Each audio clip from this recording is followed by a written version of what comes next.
안녕하세요. 저는 30대 중반에 홀로 아이를 키우고 있는 평범한 싱글맘이에요.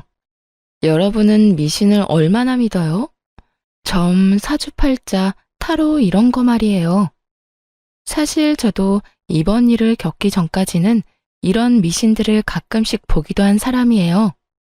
믿는다기보다는 안 좋은 소리를 들으면 평소보다 더 조심하거나 노력해서 화를 피해가야지 하는 생각 때문에 보기도 했지만 솔직히 흥미 위주로 많이들 보잖아요. 그렇게 가볍게 생각했는데 그걸 그렇게 맹신하는 사람들도 있더군요.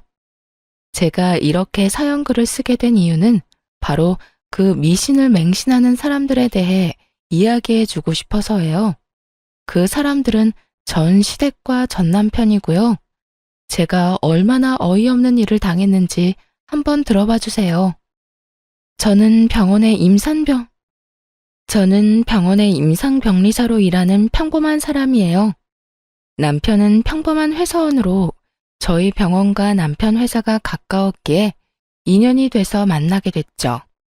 남편도 좀 기가 약해 보이는 사람이지만 착했고 시부모 될 사람들도 정상적으로 보였어요. 그게 착각이라는 건 얼마 안가 알게 됐지만요. 제가 처음으로 시부모가 이상하다고 깨달은 건 저희 부부가 결혼 후 살 집을 고를 때였어요. 아들아, 내가 너희가 고른 집 괜찮은지 한번 보러 갔는데 그 집이 참 안 좋다네. 너희들이 같이 있으면 안 좋은 일만 날 것이란다. 큰 흉사가 생길 곳이라는데 꼭 거기 가야겠냐? 아무리 봐도 난 영 끌리지가 않는데. 저희가 원하는 매물을 보고 와서 시부에게 말했을 때 시부는 하루만 기다려달라고 하더군요. 그리고 하루 뒤 우리에게 들려준 말이 저 말이었어요. 솔직히 저는 당황했고 남편도 저와 다를 바 없었어요. 저 아버님, 그게 무슨 말씀인지, 안 좋은 곳이라는 건 어떤 의미로 안 좋다는 거예요? 입지가 별로라는 말씀이신지 아니면 뭔가 하자가 있는 집이라는 거예요? 아니야. 그런 거 말고 내가 풍수지리로 용한 곳을 알고 있거든. 거기 가서 물어보니까 그 집이 아주 최악의 집이라네. 그쪽 방향으로 가면 너희한테 좋을 게 하나도 없단다. 그러니까 다른 쪽으로 알아봐라. 너희가 잘 돼야 우리 가문이 잘 되는 법인데 정 그곳에 가겠다면 우리는 집값 지원 절대로 못 해주니까 그렇게 알고. 설마 풍수지리 때문에 저희한테 지원을 못 해주겠다고 말씀하시는 거예요? 저는 그 말에 뒤통수 한 대 맞은 기분이었어요. 사실 저희 부부가 20대 후반, 28이라는 이른 나이에 결혼을 했었거든요. 사회 초년생이 된 지 얼마 되지 않아서 당연히 모아둔 돈이 많지 않으니 어쩔 수 없이 시댁과 친정의 도움을 받을 수밖에 없었어요. 그래서 집을 사려고 할 때 친정에서 1억, 시댁에서 5천을 지원해 주기로 했거든요. 그리고 나머지는 저희 대출을 끼고 들어갈 계획이었죠. 수도권이 아니라 집값은 그리 비싸지 않았지만 저희가 워낙 돈이 없었으니 어쩔 수 없이 두 가족의 손을 빌린 거예요. 그런데 갑작스레 시부가 저런 말을 하니 배신감이 느껴질 수밖에요. 게다가 직접 가보고 결정한 것도 아니고 점을 보고 와서 저런 말을 하니 너무 어이없잖아요. 제 표정 관리가 안 되고 있을 때 시부가 그러더군요. 그게 얼마나 중요한지 너희가 아직 어려서 모르는 거야. 모름지기 사람은 좋은 기운을 품고 살아야 하는 법이지. 그래서 내가 풍수지리 잘 아는 사람 데리고 너희 신혼집에 어울릴 만한 집을 찾으러 다녀보고 왔거든. 내가 눈여겨본 곳이 있는데 한번 가보자꾸나. 너희가 고른 집은 풍수지리에도 안 맞고 누가 들어가도 나쁜 터라고 하더라고. 그러니까 길한 곳도 한번 보고 오는 게 좋지 않겠냐.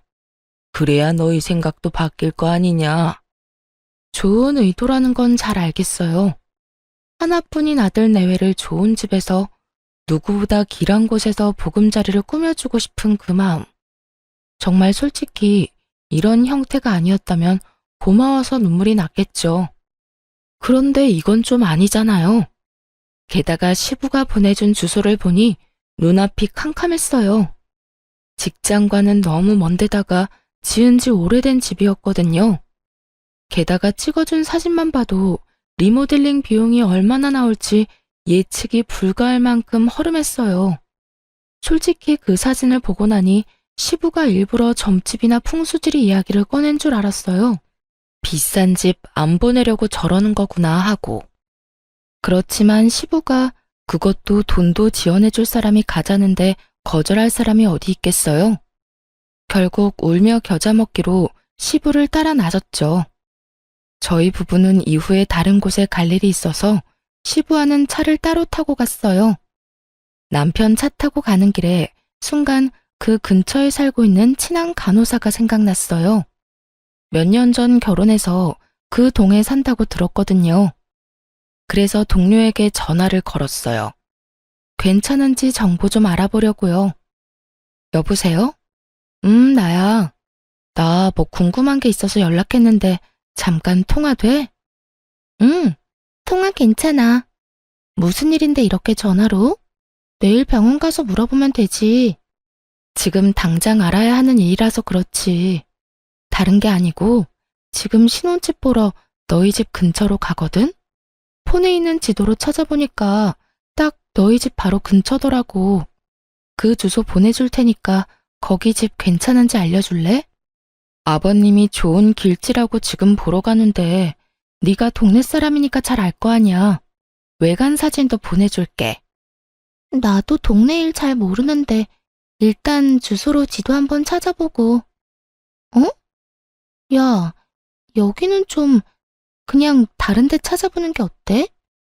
급하게 다그치는 동료의 말에 저는 깜짝 놀라 되물었어요. 왜 그래? 뭐가 안 좋아? 너 여기 절대 가지 마. 여기 몇 달 전에 칼부림 있었던 곳이야.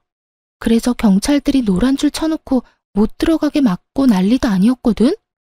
내가 동네 아무리 관심이 없어도 그 정도로 소란스러우면 모르는 게 더 이상하지. 어쨌든 완전 재수 옹붙은 집이니까 절대로 가지 마. 네가 우리 집 근처에 오는 거면 나는 좋은데 이 집은 나라면 절대 안 가. 그 이야기를 듣는데 머리가 새하얘지더군요.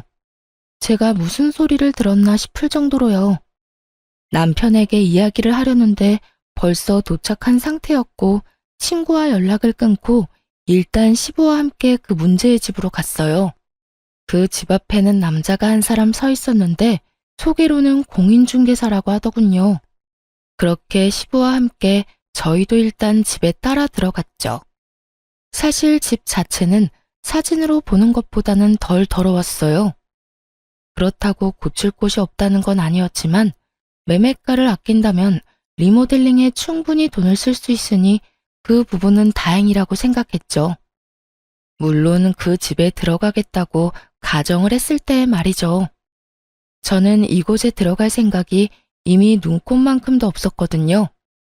집을 둘러보는 내내 시부는 이 집이 얼마나 길한지, 빛과 채광이 얼마나 좋은지, 기운이 얼마나 좋은지를 귀에 딱지가 않도록 주절거렸어요.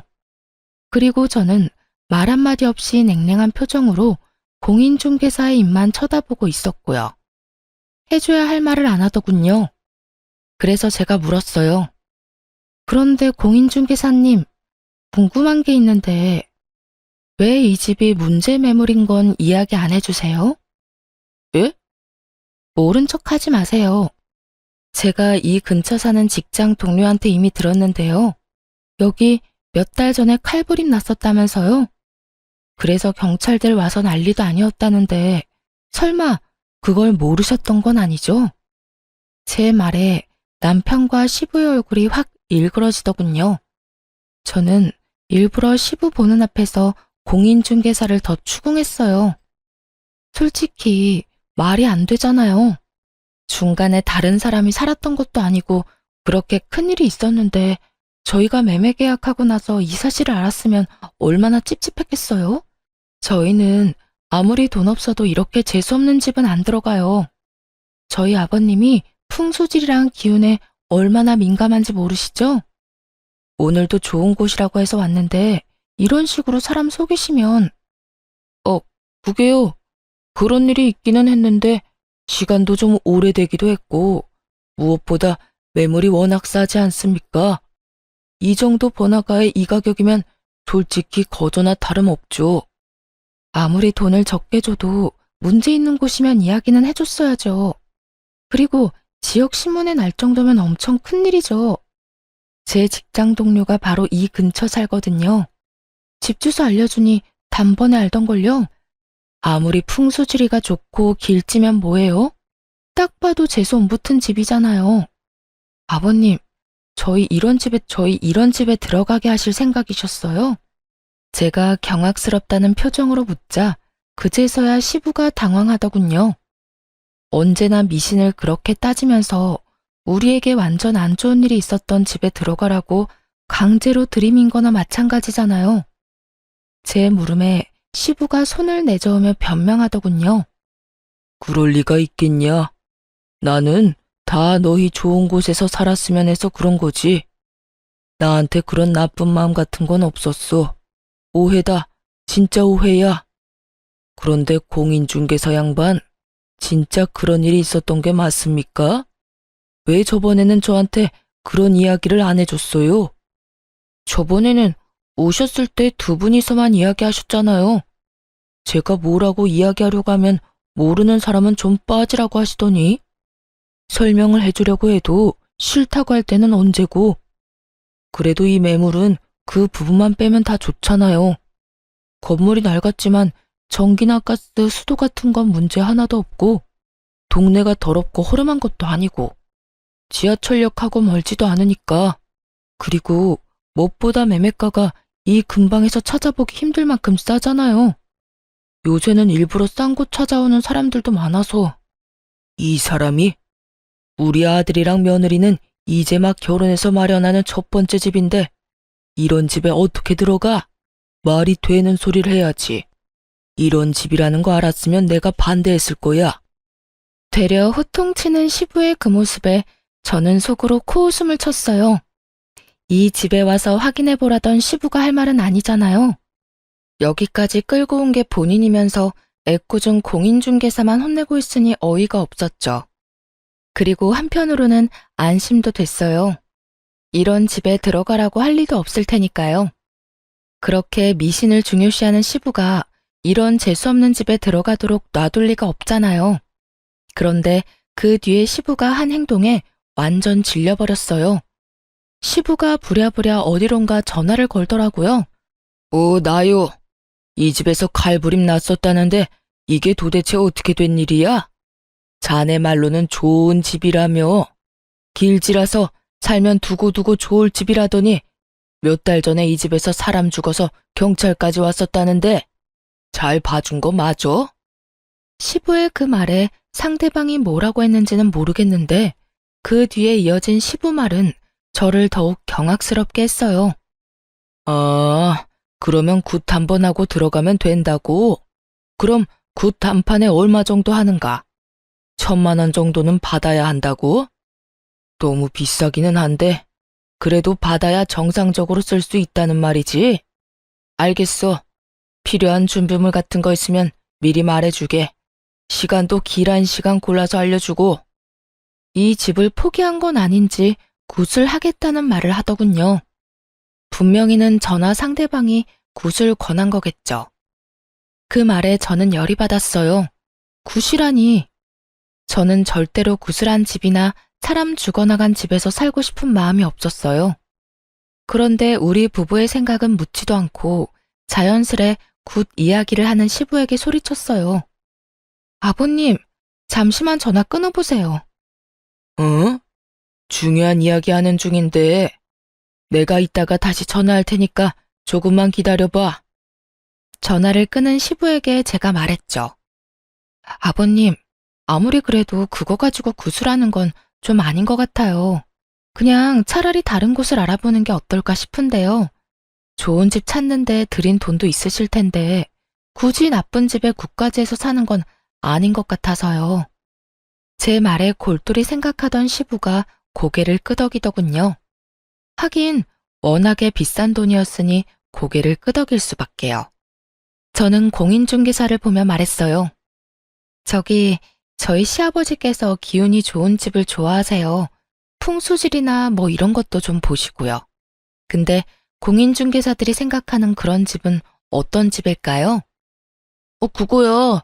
그 집에 살면서 로또에 당첨이 됐거나 원하던 걸 이뤄서 더 큰 집으로 가거나 돈을 많이 모아 더 좋은 곳으로 가는 집이 좋은 집이죠. 그런 집들은 대개가 기운이 좋다고들 하거든요. 그 이야기를 듣자마자 저는 믿져야 본전이라는 생각으로 저희 부부가 처음에 가길 원했던 집의 계약을 맡은 공인중개사에게 스피커폰으로 전화를 걸었어요. 네, 며칠 전에 집 보고 갔던 사람이에요. 그 아파트 말인데요. 혹시 전 주인분이 왜 이사하시려는 건지 알 수 있을까요? 그 집이요? 거기 부부가 원래는 집을 지으려다가 돈이 모자라서 그 집 매매해서 들어갔다고 하더라고요. 그런데 얼마 전에 집값도 많이 올랐고 목표로 하던 금액도 모여서 이참에 그 집 팔고 외곽에 고급 주택 지어서 갈 거라고 하더라고요. 들어간 지 5년 만에 더 큰 집으로 갔으니 집 기운이 좋은가 봐요. 그 사람들 전에 주인도 짧은 기간에 돈 많이 모아서 더 큰 집으로 갔거든요. 완벽해 보이지는 않아도 이력을 따져보면 그 집만큼 괜찮은 집도 없어요. 그러니까 그게 진짜인지 가짜인지는 정말로 아무 필요도 없었어요. 공인중개사가 그렇게 말해주는 바람에 저희 부부 선택이 완벽했다는 게 증명이 됐으니까요. 그리고 그 집이 풍수지리상 길지인지 흉지인지도 전혀 관심 없었어요. 다만 시부가 알려준 집은 누가 봐도 재수없어 보여서 들어가기 싫었던 거고요. 그 사람의 말을 듣는데 시부도 더 이상 아무 말도 못하더군요. 아버님, 그렇다는데 혹시 원래 제가 말씀드렸던 곳으로 계약해도 될까요?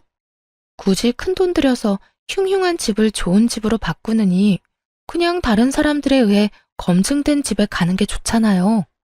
그래도 너희들한테는 그 집이 흉지라는데 너희가 계속 아플 거라고 해서 내가 그랬던 거지. 너희들이 상관없으면 그냥 그 집으로 하거라. 결국 시부의 허락을 받게 된 저희는 원래 봐두었던 집에 신혼집을 꾸리게 됐어요. 그 집에 들어가고서야 그 오싹한 기분이 사라졌어요. 시부가 추천해준 집에 들어가게 될까봐 얼마나 두려웠는지 다들 모르실 거예요.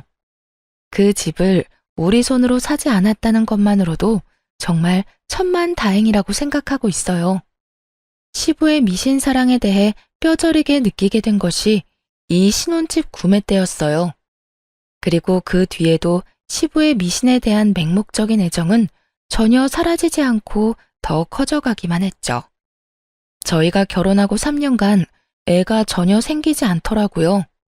따로 피임을 하는 것도 아닌데 애가 생기지 않자 저희도 걱정은 됐지만 아직 나이가 30대 초반이었으니 조금만 더 기다려보자는 생각을 했어요. 그런데 시부가 이번에도 그 일에 간섭을 시작했어요. 며느라가 이번 연도에는 꼭 애를 가져야 한단다. 무조건 올해나 내년 안에 애를 낳아야 해. 내가 용한 점쟁이한테 갔다 왔는데 그래야 크게 될 손자를 얻을 수 있다는구나. 그 말에 저는 또 하는 생각이 들었죠. 여태껏 아무 말 없었던 이유는 우리를 배려해서라기보다는 때가 되지 않았기 때문이고요. 정말 하다하다 애 낳는 것까지 이렇게 간섭받을 줄은 꿈에도 생각해 본 적 없는데 말이죠. 그래도 어차피 한 번은 가봤어야 할 난임센터를 시부의 권유로 가게 됐으니 어찌 보면 잘된 일이기는 했죠. 난임으로 판정받기는 했지만 시술로 한 번의 아이를 가지게 됐거든요. 제가 임신했다고 했을 때 가장 좋아했던 사람이 시부였으니 솔직히 그간의 서운한 마음이 아주 조금 덜어지는 기분이었어요. 그러나 시부가 축하의 말을 건넨 뒤에 한 말은 저를 다시 답답하게 만들기에 충분했어요. 내가 나를 받아왔다. 출생택일이야. 애도 이제는 날짜 시간 맞춰서 낳아야 크게 되는 거야. 정말로 잘된 놈은 태어날 때부터 정해지는 거지. 네 출산 예정일에 맞춰서 받아온 날이다. 자, 받아놔라. 거기에는 누군가 휙휙 갈긴 듯한 날짜와 시간이 적혀 있었어요. 그걸 보면서 저는 정신이 아득해지는 기분이 들었죠. 또 미신. 그래도 이번에도 이해하려고 애는 썼어요. 솔직히 저도 애한테 좋다면 뭐든 하고 싶은 마음이니 날짜를 맞출 수만 있으면 맞춰서 낳고 싶다고 생각은 하니까요. 하지만 출산해보신 분들은 알잖아요. 제왕절개가 아닌 이상 그건 맞추기가 엄청 어렵다는 걸요. 저는 나지막히 한숨을 쉬며 시부에게 말했어요. 아버님, 날짜 받아와 주셔서 감사해요. 최대한 이 날짜에 나와보도록 노력할게요. 39주쯤이라 맞추려면 맞출 수도 있을 것 같긴 하네요. 완전 조산이라거나 만삭을 훌쩍 넘은 날짜가 아닌 게 다행이라면 다행이었죠. 그런데 저의 어정쩡한 대답이 마음에 들지 않았는지 시부가 저를 뚫어지게 쳐다보며 강조하더군요.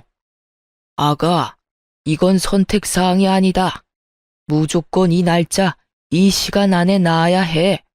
그래야 나라에 크게 이바지할 인물이 나온다고 했으니 네 선택에 우리 집안 미래가 달렸다는 거다. 아버님, 근데 애가 알고 나오는 것도 아니고 제왕절개 날짜를 잡아놓는다고 해도 그 날짜까지 진통이 안 오면 제왕절개가 가능하겠지만 날짜 전에 진통이 오면 안 될 수도 있어요. 그리고 아이나 저한테 문제가 생기면 더 빨리 아이를 낳을 수도 있고요. 제가 할 수 있다고 장담을 하기에는 변수도 많고. 그런 건 다 기합이야. 늦게 나오면 날짜 맞춰서 제왕절개 하면 되고 일찍 나오면 참으면 되지. 최대한 참아. 날짜 전까지 걷기 운동은 좀 피해. 그거 하면 일찍 나온다는 말이 있으니까. 무슨 애 하나 나오는데 집안의 미래까지 생각해요? 어떤 운명을 타고나든 잘 키우면 될 것을 애를 어떻게 키울지 상의하는 것도 아니고 좋은 날짜 시간만 받으면 노력하지 않아도 큰 사람으로 자랄 거라는 생각 자체가 얼마나 아니란 건지 아무도 지적하지 않더군요. 저는 더 이상 논쟁하고 싶지 않아서 알겠다고 말하고 시댁에서 나왔어요. 그 뒤로 시댁에는 일부러 발걸음을 자주 하지 않았어요. 그 대신 전화는 자주 짧게 했죠. 그래야 우리에게 얼굴 보자고 하지 않을 테니까요. 그렇게 거리를 두는 사이 점점 분만 예정일이 다가오기 시작했어요. 직장에 출산, 육아휴직을 위한 대체자를 구하지 못한 터라 38주가 될 때까지 꽉꽉 채워서 일을 했어요. 그리고 39주, 시부가 선택한 출산 태기를 하루 앞두고 결국 진통이 시작됐어요. 사실 이슬은 더 일찍 비쳤지만 통증이 없으니 병원에서는 오지 말고 진통 시작하면 오라고 했거든요. 그래서 기다렸던 건데 결국 얼마 지나지 않아 진통이 시작되더라고요. 일단 남편과 병원으로 향하는 내내 애가 잘못되지는 않을까 하는 생각만 했어요. 그리고 처음으로 아이를 낳는 두려움만 가득했죠. 그렇게 병원에 갔더니 문이 많이 열려서 지금이라도 힘을 줘야 한다고 하더군요. 게다가 애가 배 위에서 아래쪽으로 이미 내려오고 있는 상태라 힘을 줘서 빼내는 것만 남았다고 하더군요. 70% 진행된 상태라 무통도 못 맞는다고 하더군요. 출산 태기를 24시간 앞둔 시간이었어요. 저는 날짜 같은 건 생각도 안 났어요. 의사 선생님이 하는 말을 들으며 고개만 끄덕였죠. 비상 상황에 믿을 수 있는 사람은 의사뿐이니까요. 그렇게 모든 준비를 끝내고 진통으로 애를 밀어내고 있는데 남편이 자기 폰을 제 귀에 대어주더군요. 귀에 들리는 건 시부의 목소리였어요. 아가, 좀만 힘내라. 절대로 애를 일찍 낳으면 안 돼. 무조건 시간 끌어야 한다. 지금 낳으면 완전히 우리 집안 쪽박 차는 거야. 내일 낳아야 돼. 시간은 못 맞추더라도 날짜는 내일 날짜로 맞춰야 돼. 죽어있던 배의 힘이 쑥 빠지는 소리였죠. 이 상황에 참으라니. 뱃속이 지금 엉망진창이고 통증으로 정신도 오락가락하는 상황에 저런 말을 하는 시부도 참 대단한 사람이긴 했죠.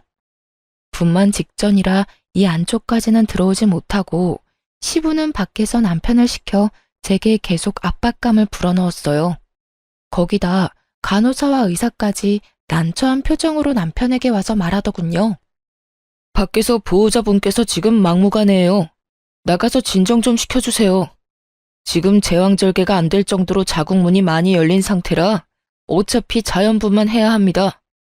밖에서 할아버님이 내일까지 출산을 미뤄달라는데 그러면 아이도 산모도 위험해요.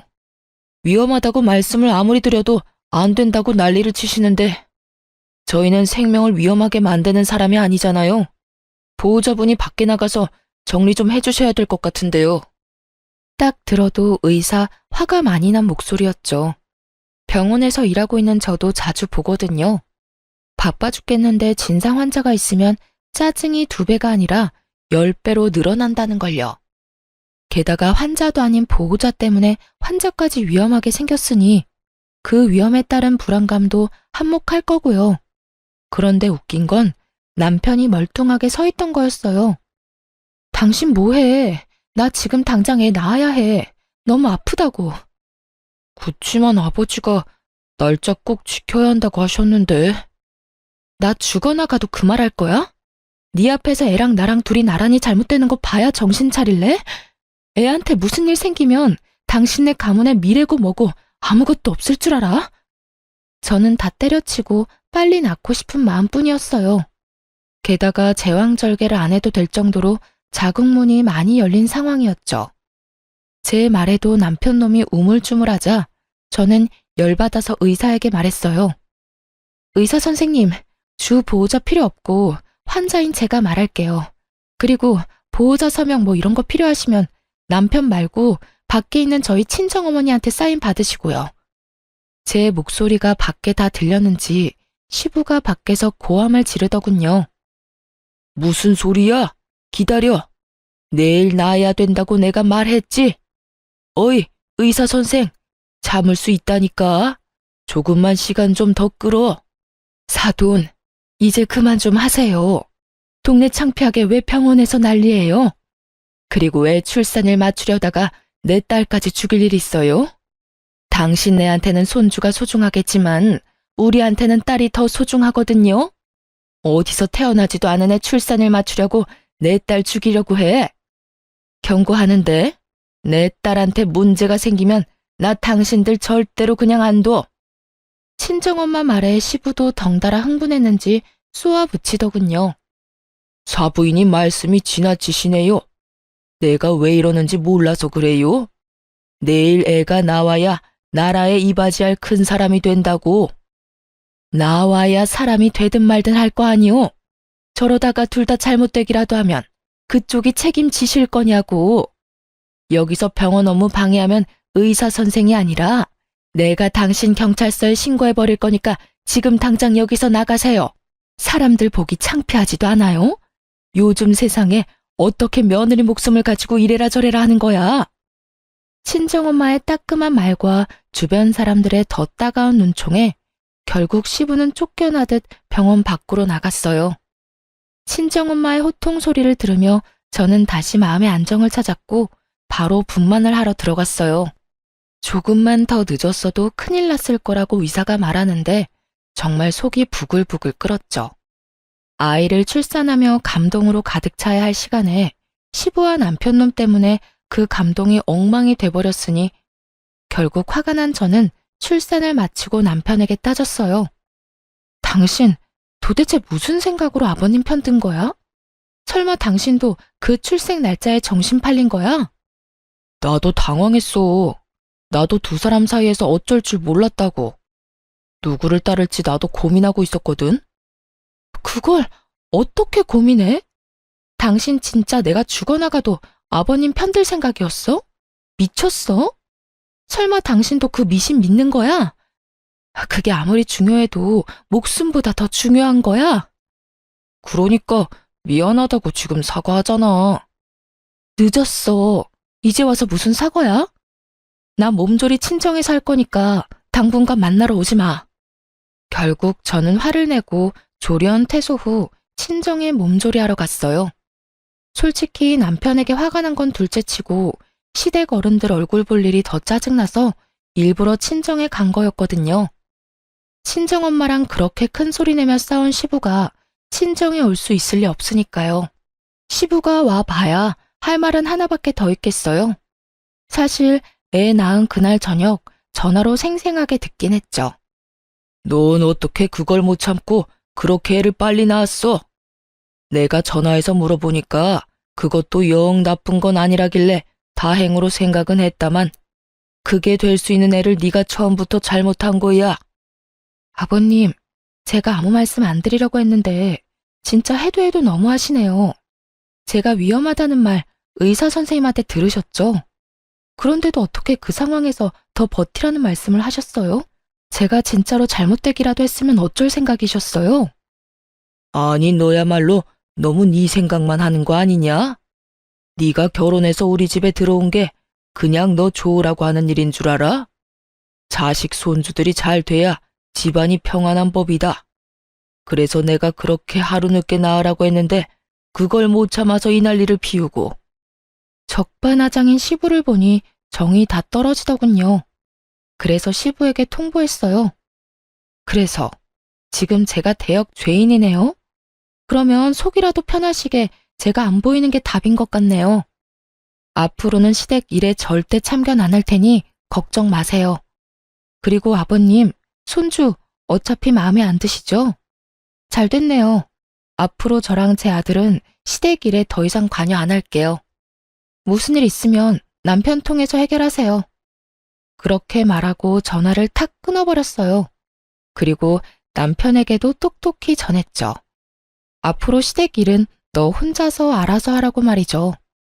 며느리며 손자며 마음에 안 든다고 전할 리인데 뭐하러 내가 사서 고생해야 하느냐고요.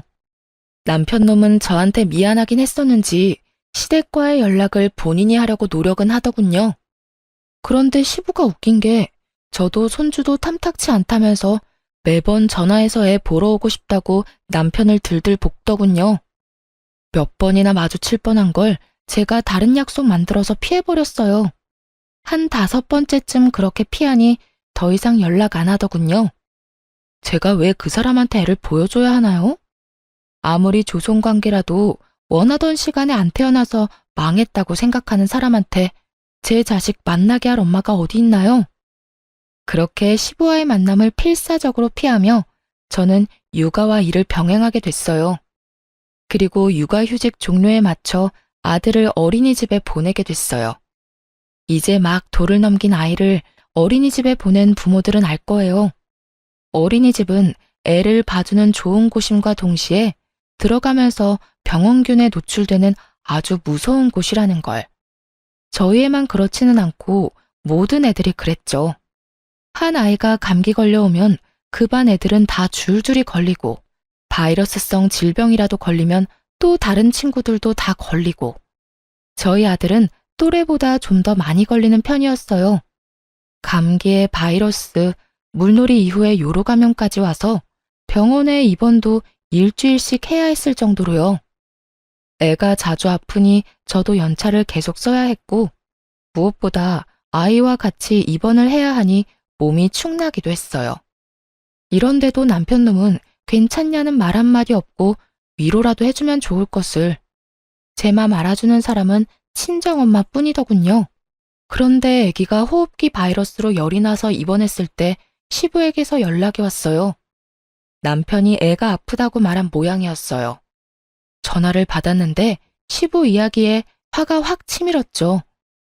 손주 아픈 거 애 사주 때문에 그렇단다. 그러게 내가 뭘 했냐? 하루만 더 버티라고 했지. 그랬으면 잔병 치레도 안 하고 잘 컸을 텐데 네가 그걸 못 참는 바람에 애가 약하게 태어났잖아. 뭐 이미 애가 그렇게 나온 건 어쩔 수 없고 내가 그 문제는 이미 방법을 찾아놨으니 나중에 너 나랑 같이 어디 좀 가자. 느낌이 쎄했죠. 그 어디가 그저 평범한 곳일 거라는 생각은 전혀 들지도 않았죠. 어디를 가자는 말씀이세요? 신방. 용한 점쟁이가 그러는데 그거 한 번만 받으면 싹 다 낫는단다. 그러니까 애 태어나면 너랑 애 둘 다 준비하고. 자기 할 말만 하고 끊는 시부를 보며 화가 머리 끝까지 났죠. 당장 남편에게 전화해서 퍼부었어요. 아버님 도대체 무슨 생각이셔? 내가 병간호도 이렇게 힘들어 죽겠는데 왜 아버님 그딴 정신 나간 소리를 들어야 해? 세상에 어떤 사람이 두 돌도 안 된 애랑 며느리한테 신방을 가자고 하느냐고. 우리가 악귀야? 우리가 뭐 귀신이라도 붙었대? 지금 우리 애 반에 같은 질병으로 입원한 애가 둘이야. 이 지역에도 유행하는 중이고. 그럼 그 애들도 다 태기를 잘못해서 그런 거냐? 어디서 말도 안 되는 소리를 해. 이런 일은 당신이 중간에서 알아서 끊어줘야지. 나 스트레스 받아서 죽으라고 이러는 거지? 나 말려 죽이려고? 그딴 식으로 말하지 마. 아버지가 나쁜 마음으로 그랬겠어. 아버지도 손주 걱정하시는 거야. 할아버지가 손주 걱정하는 게 도대체 무슨 잘못인 건데? 당신이 이렇게 예민하게 나오니까 나도 아버지도 당신한테 문제가 있다고 생각하는 거지. 그리고 애가 이렇게 자주 아픈데 당신은 뭐라도 해볼 생각은 안 하고. 그래서 내놓은 해결 방법이 점집에 가서 물어보는 거야? 차라리 한의원을 가거나 어린이집을 안 가고 애 봐줄 사람 찾는 게 더 괜찮은 방법 아니야? 하긴 이미 애가 그렇게 타고났다고 생각하는 사람이 그런 걸 해줄 리가 없지. 당신도 반성 좀 해. 애한테 굿하겠다는 말 듣고도 멀쩡한 당신이 더 놀라운 거 알아? 남일이야. 당신의 일이라고. 아버님이 그런다고 당신까지 이러면 내가 어떻게 버텨? 내가 얼마나 스트레스 많이 받는지 당신은 정말 몰라서 그러는 건 아니지?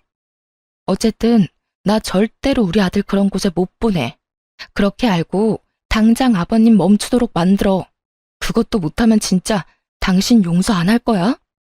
저는 남편에게 쏟아붓고는 아이와 퇴원을 했어요. 그런데 아무리 생각해도 시부가 여기서 포기할 것 같지 않더라고요. 점쟁이가 애를 데려오라고 했다는 거 보면 분명 애도 데려가라고 기를 쓰겠죠. 그 생각하니 온몸이 오싹하더라고요.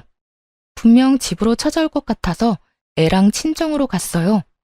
설마 여기까지 와서 소란 피우지는 않겠지 싶었는데 웬걸 여기까지 쫓아왔더라고요.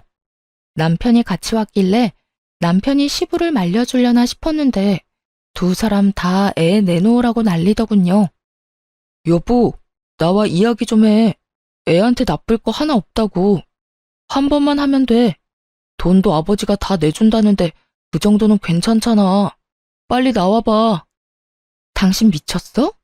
이젠 말이 안 통하네. 우리 이혼해. 여기서 이러지 말고 이혼하자고. 내 아들 데리고 그딴 짓거리 하는 거 난 못 봐. 딴 여자랑 결혼해서 낳은 애로 뭔 짓을 하든 난 상관 안 할 테니까 그냥 나랑 이혼이나 해줘, 이 미친놈아. 그때 저희 어머니가 부엌에서 부시럭거리더니 뭔가를 가득 담은 종이박스를 들고 현관 앞으로 가더군요.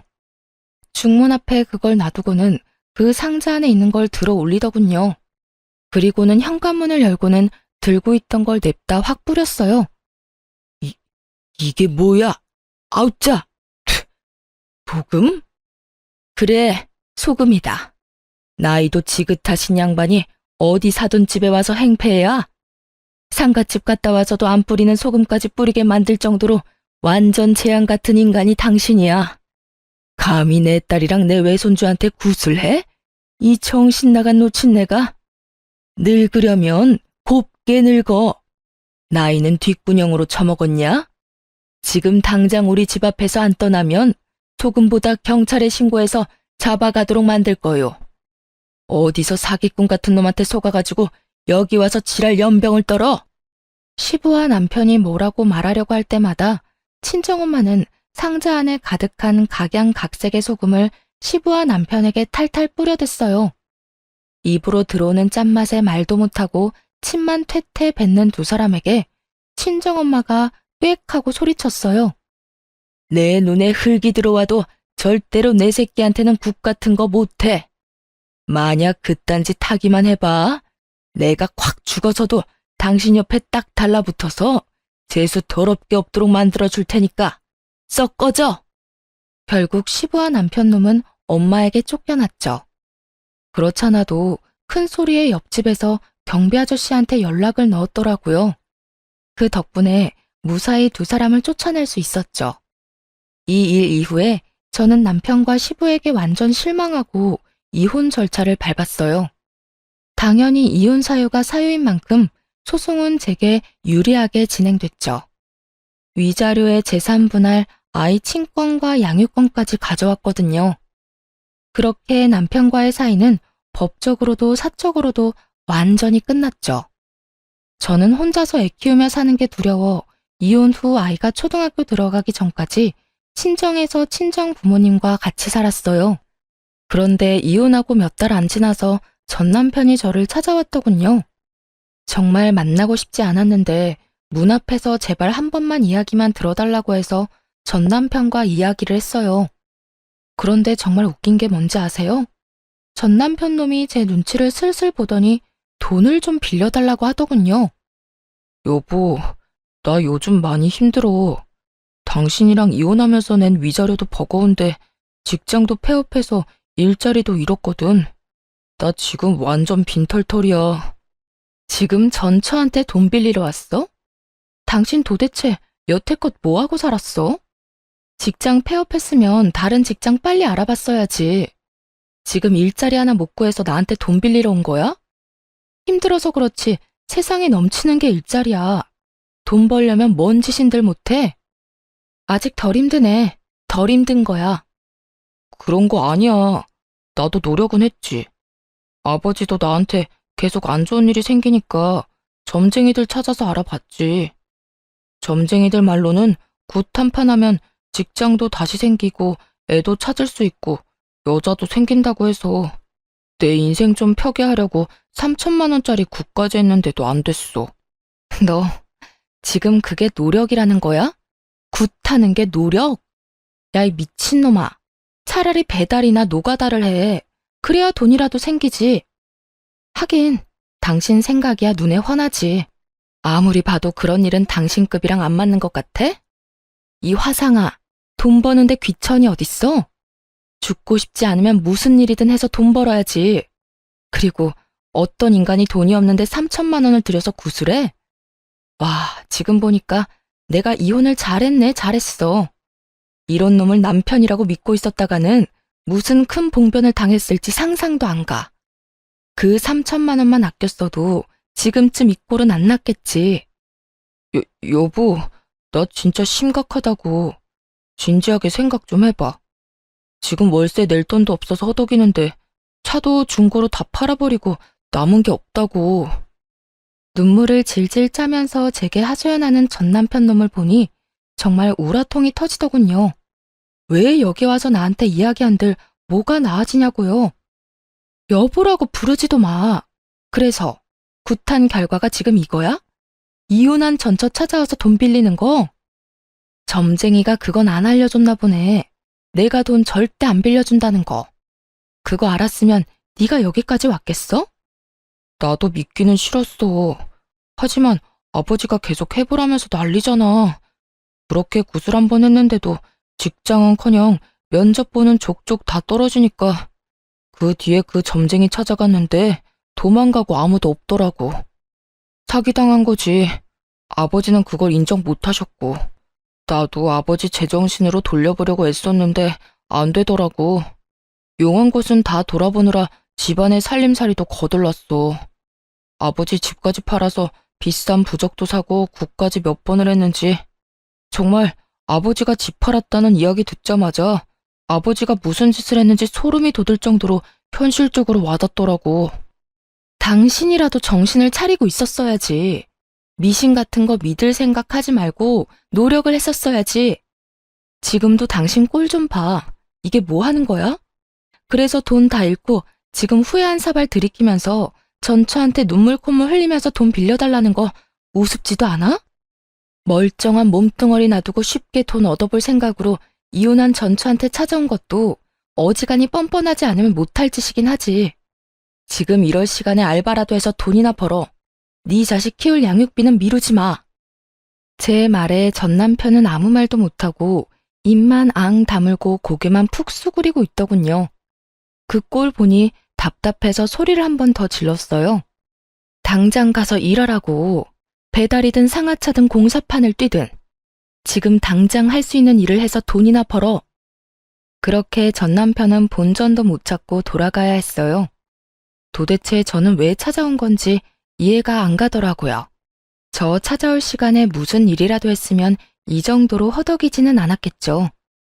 나중에야 들은 이야기이긴 한데 시부가 미신을 맹신하며 여기저기 돌아다니면서 쓴 돈만 2억이 넘는다더라고요. 근데 참 웃기죠? 그 돈을 써서 행복과 행운을 찾으려고 할수록 그 사람에게서 행복과 행운은 점점 더 멀어져 간다는 거요. 전 남편도 마찬가지죠. 시부처럼 미신을 믿는 순간부터 순차적으로 가지고 있던 걸 잃게 됐잖아요. 저와의 신뢰, 자식, 직장, 돈까지 몽땅 사라졌죠. 저 아들을 생각했다면 시부에게 동조할 것이 아니라 우리와 함께 했어야죠. 시부 편들다가 결국은 본인 인생 날아가고 시부도 가진 돈 다 털려서 아들에게 의지하며 산다는데 저는 솔직히 지금도 이해 안 가요. 시부가 왜 그렇게 맹목적으로 그런 것들을 믿었는지. 이혼 이후로는 절대 미신에는 눈길도 안 줘요. 그런 거 없어도 사람의 삶이라는 건 순리대로 흘러가는 법인데 중간에서 억지로 꼬려고 할수록 더 복잡해지는 거라고 저 혼자 이 상황을 겪고 그렇게 생각하기로 했어요. 뭐든 적당히가 제일 좋은 것 같아요. 적당하게 하기만 한다면 마음의 부담도 덜 수 있고 불안감도 다스릴 수 있겠죠. 가만히 보면 시부와 전 남편은 그런 불안에서 벗어날 수 없었기 때문에 미신이라는 도구에 의존하게 된 건지도 모르겠네요. 그러니 마음 다잡고 열심히 살 생각이에요. 그래도 전 남편도 자식 새끼 생각은 하는지 양육비만큼은 꼬박꼬박 잘 보내고 있어요. 들어보니 택배 상하차 일을 하고 있다더군요. 하려면 할 수 있는 일인 것을 왜 그때는 깨닫지 못했는지 참 이해가 안 가긴 합니다만 후회는 언제나 늦은 법이고 떠나간 버스는 다시 돌아올 일 없으니 그것도 전 남편이 만든 결과죠. 여러분, 뭐든 적당히가 중요한 것 아시겠죠? 과하면 언제든 문제가 생기는 거라는 걸 저는 이번 이혼으로 깨달았거든요. 제 어이없는 이혼 사연 잘 읽으셨나요? 읽어주신 분들에게 감사한 말씀 전하며 모두 행복한 하루 되세요.